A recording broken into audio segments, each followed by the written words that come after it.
할렐루야. 주님의 평강이 우리 성도님들에게 가득하기를 축복합니다. 오늘 말씀의 제목은 표대를 향하여입니다. 여러분, 독서를 많이 하시는 분 계시나요?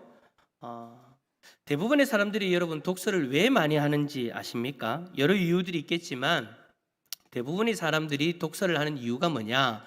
목표가 있기 때문이래요. 사람들에게는 목표 지향적인 마음들이 있기 때문에 독서를 한다라고 그렇게 이야기를 합니다. 독서는 정한 목표를 이루기 위한 생각과 행동에 집중하기 위해서 참 좋은 방법이죠. 자신이 모르는 것을 배우기 위해서 책을 읽고요. 또 특정 분야를 배우기 위해서, 공부하기 위해서 독서를 합니다. 그런데 독서뿐만 아니라 대부분의 다른 영역에서도 사람들은 목표를 가지고 그 목표를 이루기 위해서 노력을 하죠.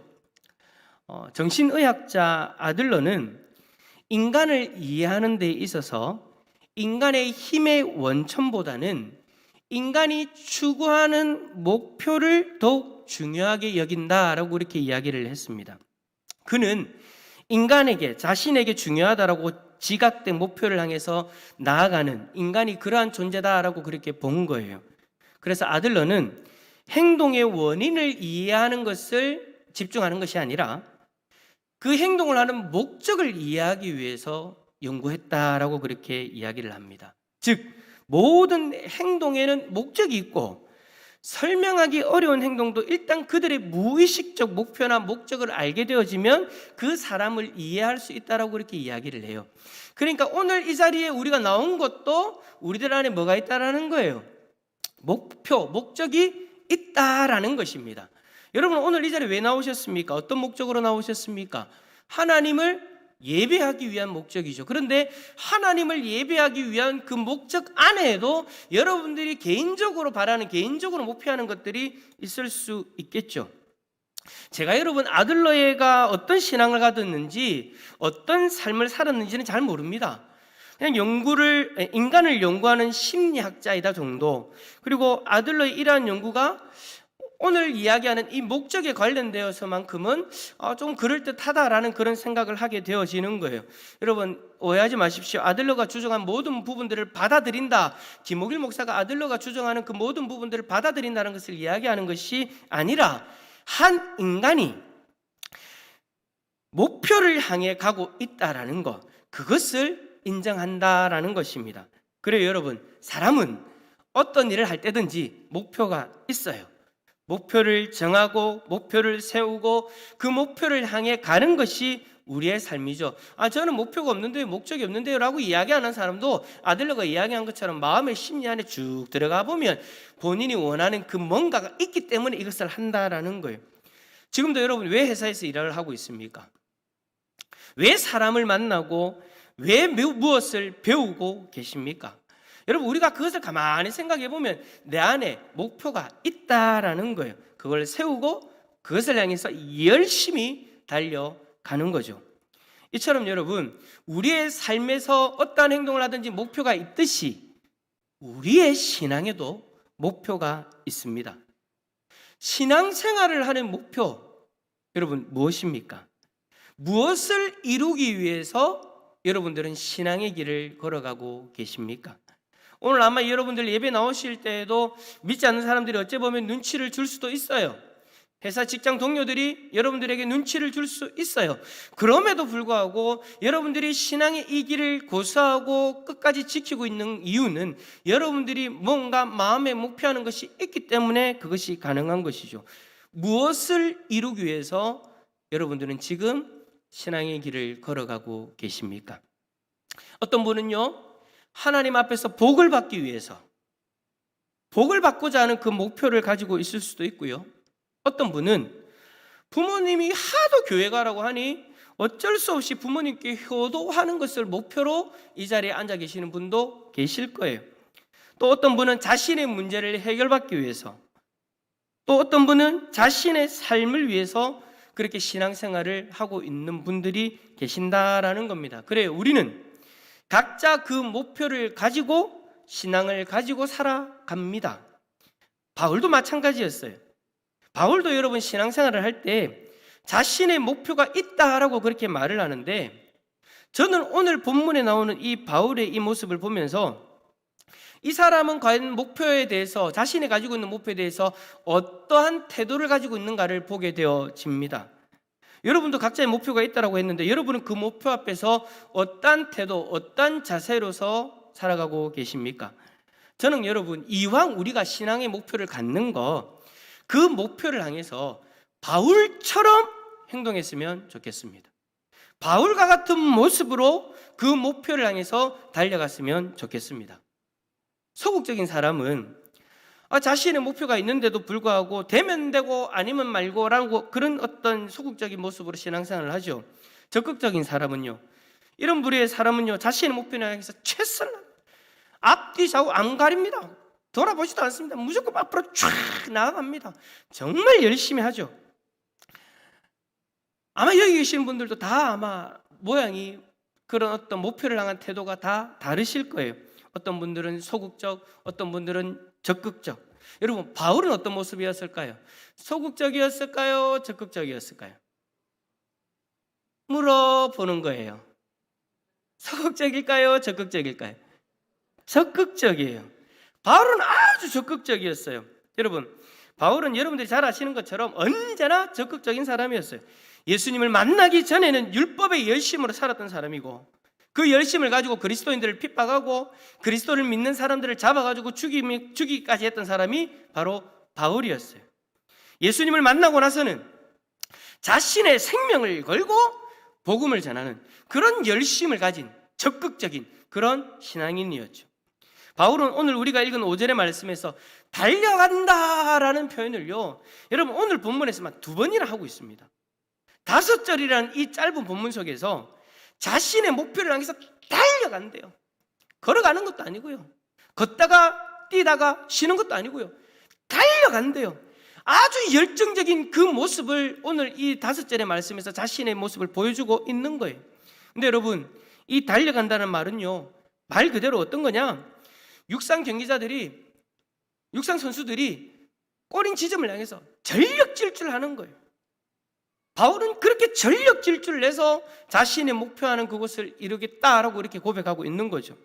바울은 예수님을 믿기 전이든 믿고 나서든 언제나 자신의 목표를 향해서 최선을 다해 달리는 모습이었습니다. 예수님을 믿기 전에는 유대인들로부터 그 열심을 인정받아가지고 살인 면허와 같은 권세를 가지고 그리스도인들을 잡아라 다녔고요, 예수님을 믿고 나서도 마찬가지였어요. 그는 자신의 목표를 향해서 최선을 다해서 달렸기 때문에 오늘날 우리가 지금 그의 열심을 인정하잖아요. 바울의 열심에 대해서 여러분 인정 안 하는 분이 있습니까? 참 우리가 신앙생활을 하면서 바울과 같은 신앙이 되었으면 좋겠다라는 그런 생각 다들 하잖아요. 왜 그런 생각을 합니까?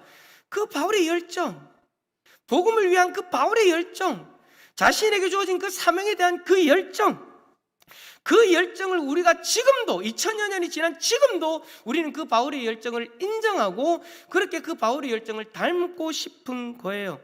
정말 대단한 거죠.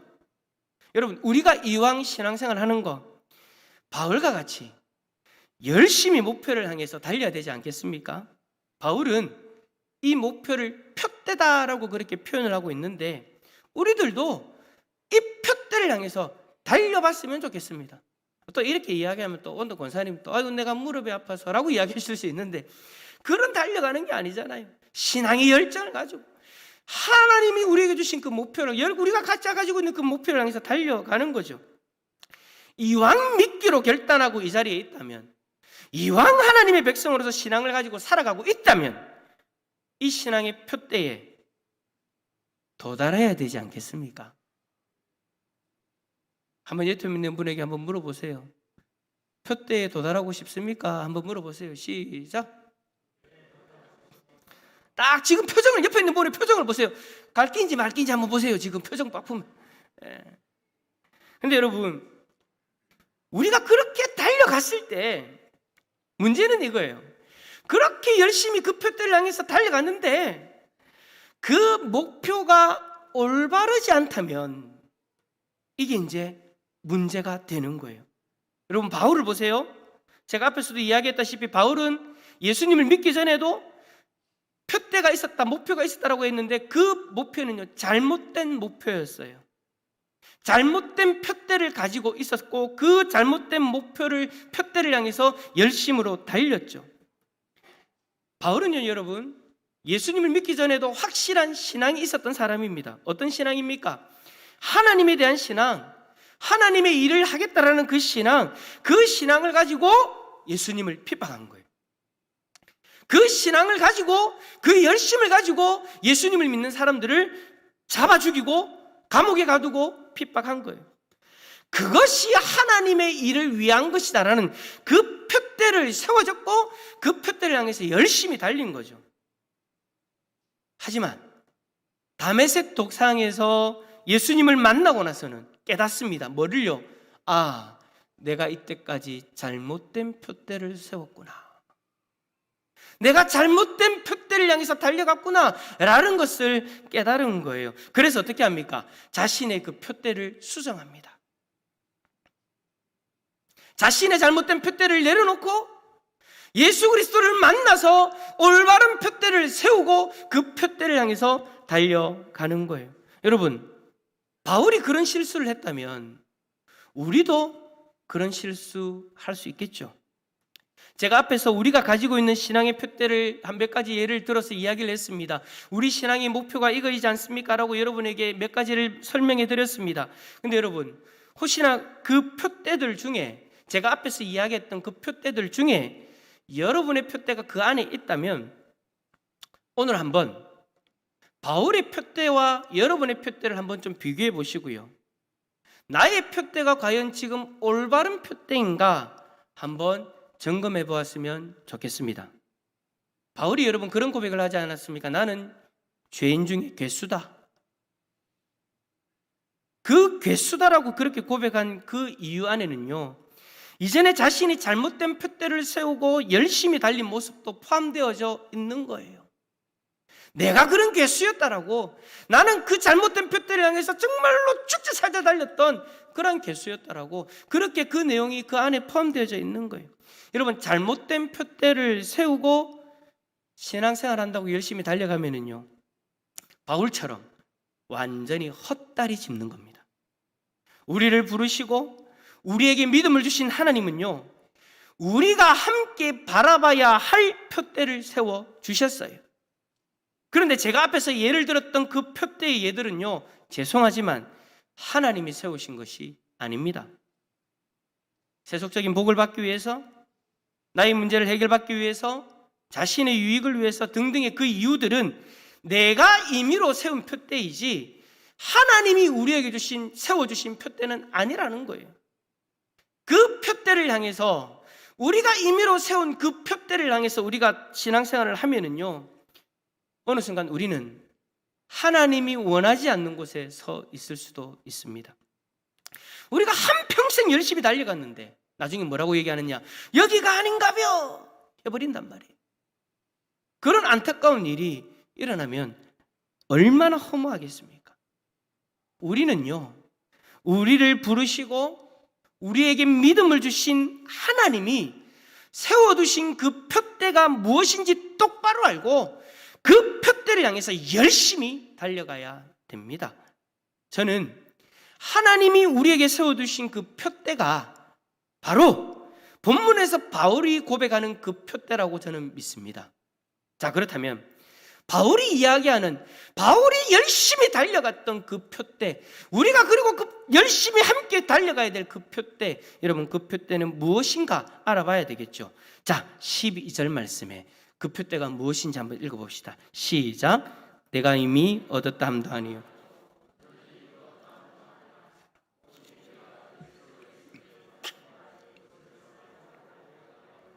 아멘. 오직 내가 그리스도 예수께 잡힌 바 된 그것을 잡으려고 달려간다라고 했는데, 여러분, 우리가 예수님에게 잡힌 바가 뭡니까? 돈 빌리셨어요? 갑자기 엉뚱한 얘기해서 깜짝 놀라셨죠? 우리는 예수님에게 무슨 일로 잡혔습니까? 우리가 예수님에게 잡힌 건 딱 한 가지죠. 예수님이 우리를 구원해 주셨어요. 예수님이 우리를 구원하기 위해서 우리를 딱 잡아주셨어요. 죄악의 길로 가면서 멸망의 길로 가고 있는 우리를 예수 그리스도가 이 땅에 오셔서 우리를 딱 잡아주신 거예요. 딱 잡아서 어떻게 하셨어요? 더 이상 멸망의 길로 가지 못하도록. 예수 그리스도가 자신의 생명을 십자가에서 내어주심으로 열어주신 그 생명의 길로 딱 잡아서 옮겨 놓으셨어요. 자신이 죽어 다시 부활하여 죽음의 권세를 이기시고 열어두신 그 생명의 길, 그 생명의 길에다가 예수님이 여러분을 딱 잡아가지고 옮겼단 말이에요. 예수님은 자신이 열어놓으신 그 생명의 길에 바울을 붙잡아 주신 거예요. 비록 자신을 핍박하고 자신의 제자들을 죽이는 자였지만 그를 붙잡아서 그를 구원하여서 생명의 길로 옮겨 놓으신 거예요. 이 생명의 길에서 바울은 도리어 자신에게 주어진 이 구원을 붙잡기 위해서 달려간다라고 그렇게 고백하고 있는 겁니다. 이미 자신에게 주어진 이 구원을 위해서 달려간다. 이 구원을 내가 다시 붙잡기 위해서 달려간다라는 이 말은 구원이 나를 떠났기 때문에 내가 예수 그리스도를 믿어서 처음 예수 그리스도를 영접하고 믿어서 구원받은 하나님의 백성이 되어졌는데 한 달, 두 달 되어지니까 이 구원이 나를 조금씩 떠나가기 시작하는 거예요. 그래서 떠나가기 시작하니까 1년, 2년 되어버리니까 아이고 너무 멀리 갔어. 그러니까 이제 내가 이걸 다시 잡아야 되겠다라는 그런 의미가 아니에요. 내가 다시 구원을 붙잡는다라는 것은 자신에게 주어진 구원이 완성되는 날을 향해 달려간다라는 의미인 겁니다. 그래요. 구원은요, 여러분, 이미 우리에게 이루어진 놀라운 복인 줄 믿습니다. 이미 여러분에게 주어진 복이에요. 구원은 이미 하나님이 여러분에게 주신 거예요. 하지만 이 구원의 완성은요, 아직 아니에요. 이미 구원이 우리에게 이루어졌지만 구원의 완성은요, 예수님이 마지막 오시는 날, 그날 완성되어지는 거예요. 그렇다고 해서 여러분 지금 우리가 구원받은 것이 부족하다는 것을 의미하는 것이 아닙니다. 구원받은 하나님 백성의 최종 목적지가 저 천국이기 때문에 구원받은 하나님의 백성들이 가야 될 저 천국에 입성하는 날 우리의 구원이 완성되었다라고 그렇게 이야기를 한다라는 거예요. 그렇습니다. 여러분, 우리의 목적지, 즉 표대는요, 우리에게 이미 주어진 구원의 완성입니다. 이 말을 좀 더 이해하기 위해서는 바울이 오늘 이 이야기를 왜 하는가 그 이유를 알아야 됩니다. 바울이 본문의 말씀을 기록한 이유가 뭐냐? 빌립보 교회 안에 있는 반도덕주의자들 때문이에요. 반도덕주의자들은 어떤 사람들이냐? 예수님을 믿고 구원받았으니 더 이상 영적 진보를 위해서 싸우지도 않고 영적 전쟁을 하지도 않고 말씀대로 살려고 애를 쓰지도 않아도 된다. 이미 구원을 받았는데 뭐 예수님 하나님 말씀처럼 그렇게 살려고 하냐? 라고 그렇게 주장하는 자들이에요. 이들은 현재 은혜로 구원받았으니 앞으로는 어떻게 살아도 상관없다라고 그렇게 이야기하는 사람인 거죠. 이들과 비교해서 생각해 보면 구원의 완성을 향해 달려간다라는 말이 좀 더 이해가 되실 겁니다.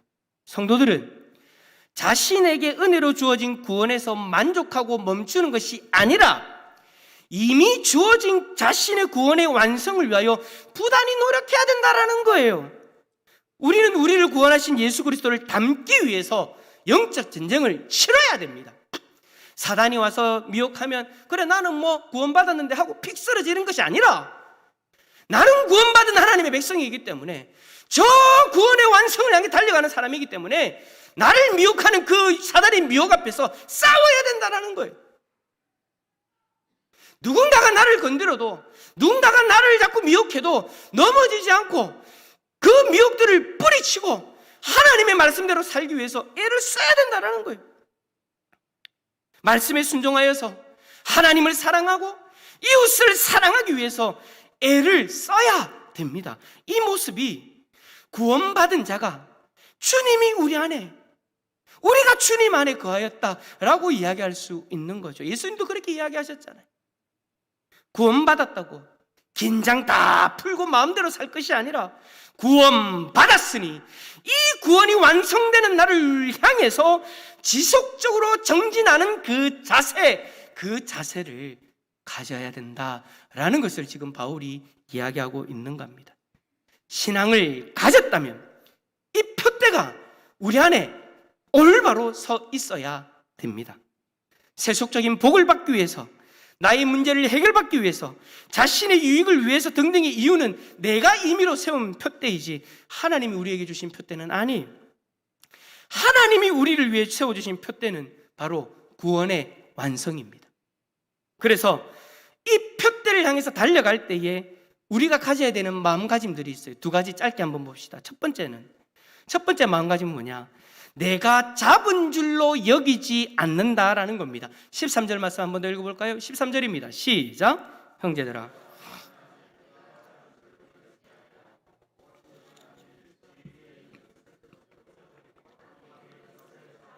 아멘.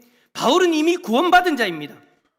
이미 예수 그리스도께 잡힌 자 되었죠. 하지만 그는 예수님이 자신을 잡아주신 것으로 끝내지 않고 자신도 그 구원을 잡으려고 한다라고 고백하고 있는 거예요. 이 말은 구원에 합당한 삶을 살기 위해서 노력한다라는 것을 이야기하는 거죠.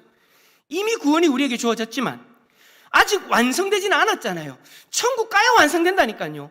그 완성의 날을 위해서 자신이 잡은 줄로 여기지 않고, 이미 나는 예수님 손에 꼭 붙잡혀 있지만 내가 잡은 줄로 여기지 않고 열심히 구원받은 자답게 합당한 삶을 살아가겠다라고 바울은 마음을 가지고 있다라는 거죠.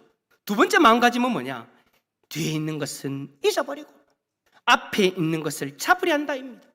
여러분, 이것은요, 이미 지나간 것은 잘한 것이든 못한 것이든 다 잊어버리고 앞으로의 일을 중요하게 여긴다라는 것을 이야기하는 거예요. 여러분, 우리는 뒤를 돌아봐서는 안 됩니다. 강아지가 쫓아와도 뒤를 돌아봐서는 안 됩니다. 뭔가가 나를 쫓아와도, 여러분들이 뭔가 뒤에 넣어놓고 와도 뒤를 돌아봐서는 안 됩니다. 예수님께서 얘기하셨죠. 누가복음 9장 62절, 손에 쟁기를 잡고 뒤를 돌아보는 자는 하나님 나라에 합당하지 아니하니라. 이전에 잘한 것이든 이전에 못한 것이든 우리로 하여금 주저앉아 있게 만드는 것들을 이제는 훌훌 털고 일어나야 된다는 거예요. 이제 우리가 달려가야 될, 앞으로 달려가야 될 그 길만을 우리는 바라보고 나아가야 되는 것이죠. 우리에게 주어진 구원이 완성될 날을 향해서 우리는 달려가야 됩니다. 더 이상 예전의 공로, 예전에 경험한 아픔, 예전에 여러분들의 마음으로 경험했던 실망, 시험에 붙잡혀서 주저앉아 있지 마십시오. 그러시면 안 됩니다. 이제는 뒤에 있는 것은 잊어버리고 새로 시작해야 됩니다. 2022년 새해도 벌써 1개월이 지나가 버렸어요. 그런데도 여전히 이전 것에 붙잡혀가지고 아직도 여러분이 그 자리에 앉아 계신다면 올 한 해 다시 일어나셔서 우리에게 주어진 그 구원의 완성의 날을 향해서 달려갈 수 있기를 바랍니다.